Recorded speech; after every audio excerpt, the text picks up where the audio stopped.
Okay, two things that I want to remember and I want to hold on to, but I don't have the time to write them down right now. The first being politics is negotiation of power. So, what are we negotiating?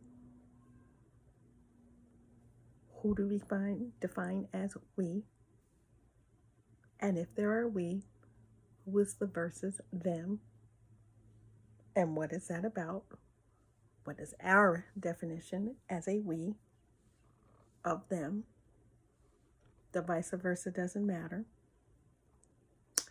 Um, when I think of a negotiation of power, I think about leverage and leveraging assets to gain resources. To be clear, speaking in economic terms, resources can be assets. But when you're negotiating for the purpose of power, when you're negotiating exchange for the purpose of power, it means that your assets are in abundance and you have the ability to negotiate those assets that are in abundance where needed to gain a resource where that may be deficient. Okay, and so that's economy. And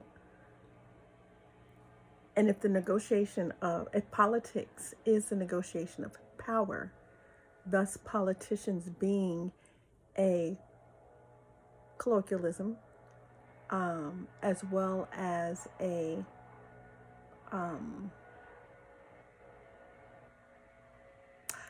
figurehead of the most enduring kind.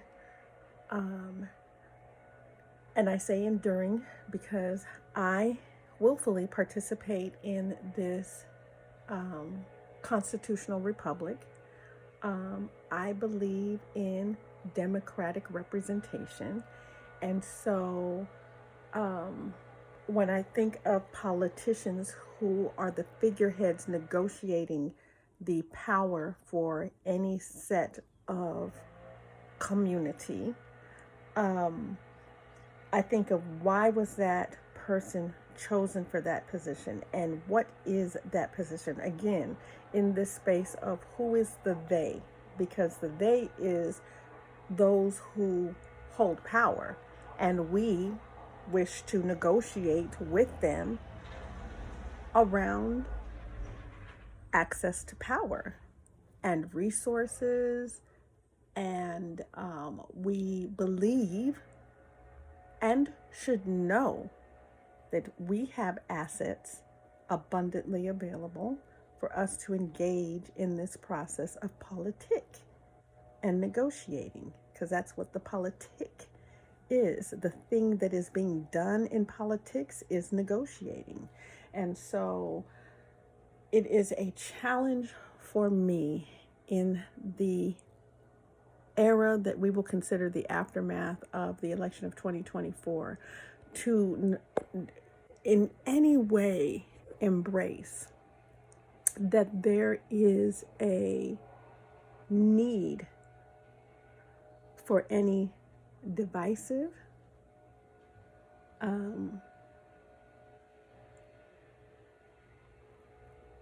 class and or ethnicity and or economic and or tribal, regional, there's no longer a need for those type of divisive categorizations of human beings within these United States. The election proved that Americans overwhelmingly, so this is that whole piece around the tyranny of the majority, right? So in our constitutional republic, where we have a democratic process, the democratic process being every person has the opportunity, if qualified by the by that which is stated within state constitution and federal constitution. So thus for, if qualified to be a citizen of these United States, has an opportunity to vote, to cast their ballot on who they think should be the primary figurehead of negotiating the politics of our personhood, as it relates to domestic and foreign issues, right? Or our presence in those exchanges. Okay, so it's saying that no matter my level of intelligence, my level of knowing in terms of educational knowledge, experience via life, my perspective, whether that perspective is connected to me being a woman or me being a woman of color, all of these me growing up in a socially economic capacity that was considered middle class as opposed to being impoverished and not quite being wealthy and or rich. So, those perspectives, all of those things which I hold, plus the ability to articulate extremely well. And I hold the spaces of empathy, compassion, hope, discipline, order, accountability, retribution, balance, truth, honesty, secrecy, and loyalty, confidentiality.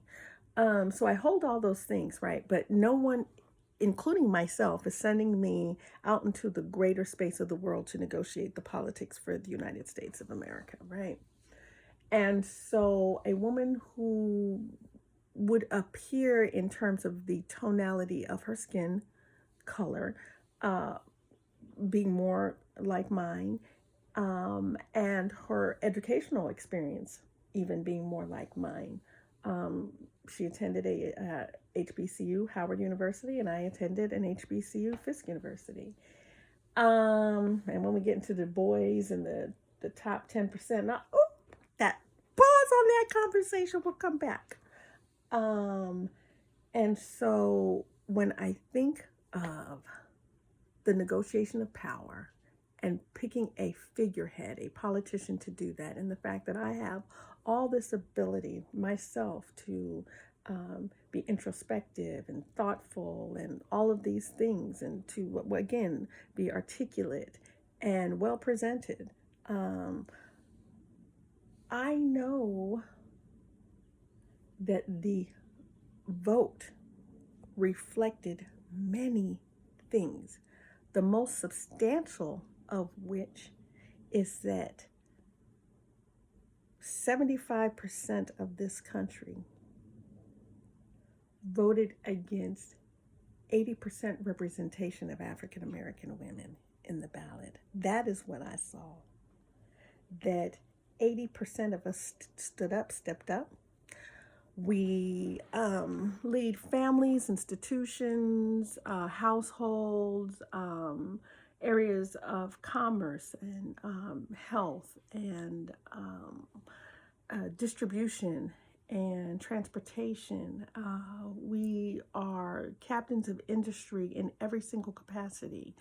We are the most, according to the data, highest growing percentage of secondary and post-secondary education within these United States. Affirmative action was struck down primarily in an effort, if those statistics are true, to make sure that Black women did not gain benefit more than other cultural and racial groups, most importantly Asian and white people, who in terms of their skin tonality are adjacent, and in terms of their ethnic privilege to resources and assets. Let me get back to this economy. Because of their proximity, their naturalized proximity to resources and assets, which are the things that you negotiate in politics, they said they were not gaining enough access. The colleges are predominantly filled in terms of the colleges that were of the dynamic to be under any type of consternation are predominantly white in terms of student body. And how those numbers break down between white men and white women, however those varied communities of whiteness identify themselves in their own personal ethnicities, whether that is Jewish or Arab or Asian or Indigenous American or anything. What they do not identify as is Black. Okay? Palestinian, Armenian, Ukrainian, Russian, however they identify within the spaces of their personal ethnicity, their overall overarching demographic presence is as white.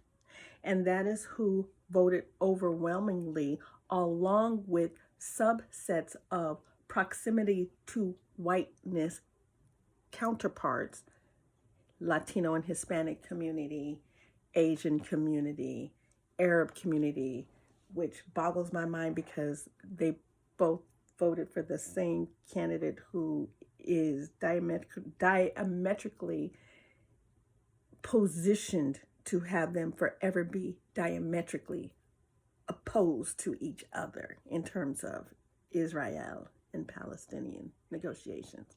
But again, let's get back to the politics being the negotiation of power. So what I saw overwhelmingly is that this nation says we do not like Black women, which does not surprise me. It does not surprise me. It doesn't. I'm not surprised by that for a variety of reasons, some of which I'll go into later, but none of which really matter for this piece right now. So that is what the election said overwhelmingly, is that as it relates to this type of person being a figurehead politically for this community, this national community of people, we do not want that representation. Okay. I mean, okay. Now, it was the subculture that was most disturbing that showed up to make this declaration. The fact that we have misogynists and xenophobists, and we have homophobic people. We have all the phobias present. We have all the internalized hatred present that made this vote happen.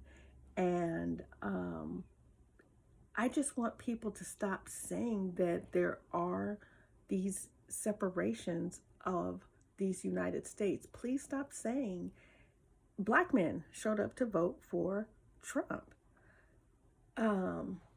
Please stop saying that there are Black people and white people and Asian people and Jewish people and Iranian people and Haitian people, and those are ethnicities, right?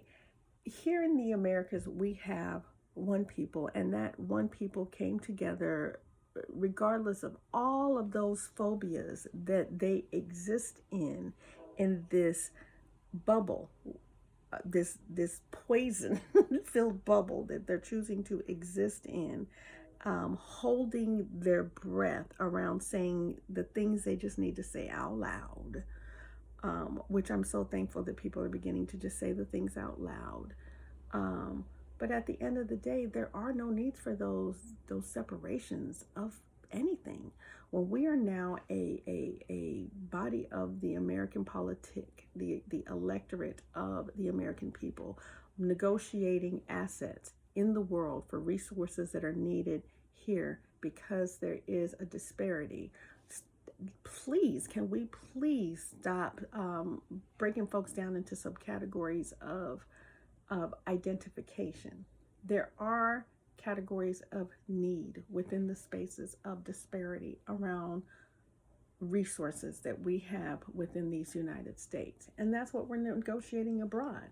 If one of our greatest assets is our people, hear me, women of color, hear me.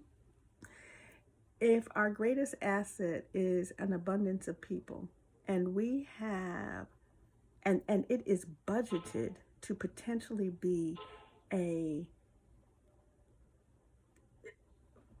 11 million to $350 million expense to do this massive deportation, right? Why is no one thinking that the thing perhaps to do is to export, and women, despite your friend Mr. Fuentes' comments of our bodies, his choice, choose to be exported as a resource abroad for your talent that is needed here but not wanted. Take your teaching degree abroad.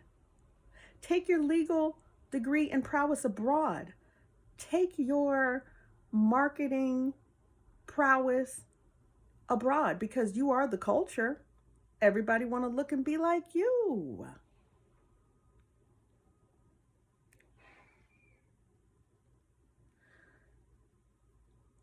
Take it abroad. Have it paid for at top dollar.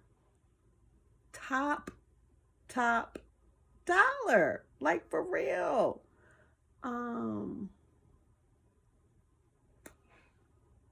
We are an asset. There is a global negotiation taking place.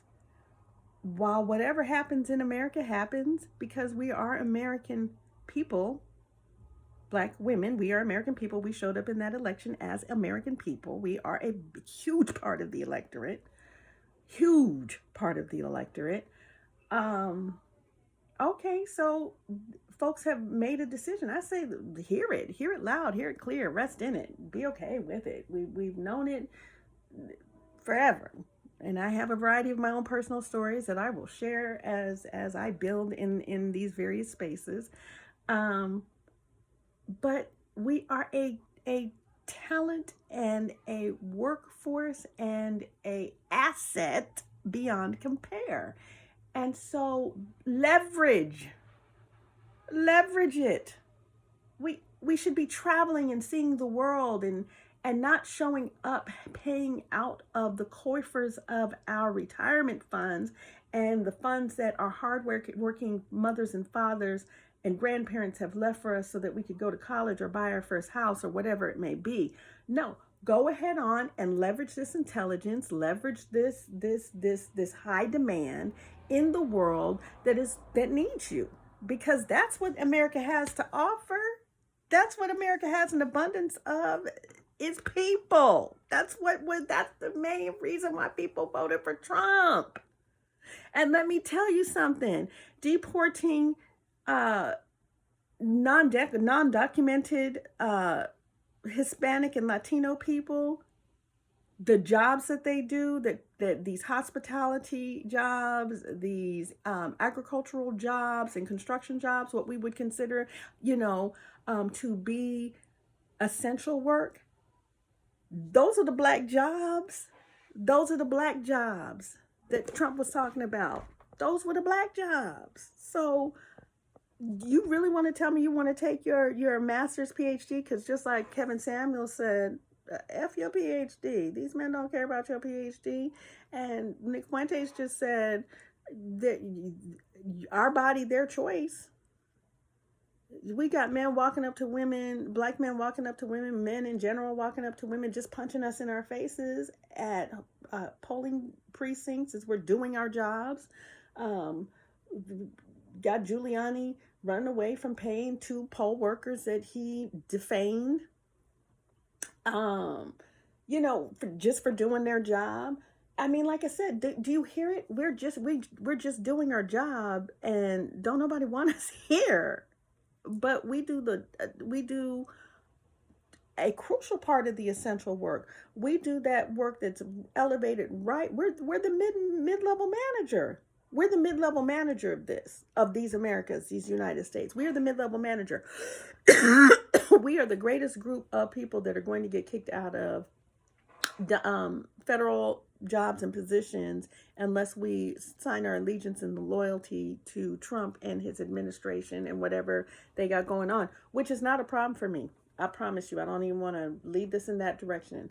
I think that what is about to be implemented is what this country needs to be implemented because it's what this country voted for. I'm not even in that space, please. I have family members who I know voted for Trump, worked for the campaign, believe deeply and passionately in the campaign. This is not about that. This is about that subculture of the self-hatred that was displayed, and this imbalance of values and desire for what the future potential of this country looks like in terms of leadership. And though we are the mid-level manager, which means everybody is seeing our face before they get to anyone that they consider to be the quote unquote big guy, they have to get through a face that looks like this first. Whether we're your teacher, whether we're the nurse at your school, the doctor, the cook, in your school, the doctor, your pediatrician, whether we are the lawyer that's helping you to work out your bankruptcy, if we are the personal injury lawyer that you came to, the family lawyer and domestic lawyer, if we are not the jailer and court-appointed specialist who is working to help you reestablish and figure out your life, the therapy. I mean, literally every segue of health, wealth, and value comes through us as a middle management person because we're the people out there getting these jobs and these degrees. So we are coaching you all in some way to not like us. Y'all don't like us. And so, and y'all don't want to vote for us, and you don't see us potentially in a space of leadership beyond middle management. Glass ceiling is closed. Okay, okay. So the racism, the sexism, it's a lot. But all I'm saying is this: I just kind of want people to stop talking all that other stuff about black people and Asian people and all the stupid shit. There is no affirmative action. Everybody go to school. Everybody go to school, get educated. That's certainly what black women have done. We went to school, we got educated. We are hella smart. And we can do not just many things, but everything, including run for the office of the President of the United States, and if had been elected, manage much more effectively, because we're overqualified. As was Kamala, overqualified, no matter what you think about her politics, because politics is a negotiation of power. And so if any of y'all felt like you had power that was in that other group of they, what you would have done is you would have leveraged your assets and negotiated with the person in power to get the things that you wanted, because you have power. Isn't that what we teach y'all in school? Isn't that when we have those heart-to-heart talks with y'all at work? Isn't that what we tell y'all at work when you come to us and cry on a human resource desk? Isn't, don't we encourage you in those ways to remind you that you have power? And if, at will, if you don't want to work here, you can work somewhere else. You got this. You're quite intelligent. Go do you and be great. And so if I don't understand all this coddling that has to take place for all these people that showed up overwhelmingly at 80% of the vote to say that they wanted things to be a certain way. Okay, well then make it the way that you want to make it. Make it happen. Make it happen. But for those of us that it is happening to, because that part was also clearly stated, that those of us who it is happening to, please be aware that the country is saying it's got too many people. There's too many people here. And so they need to deport 11 million. Well, if several of us just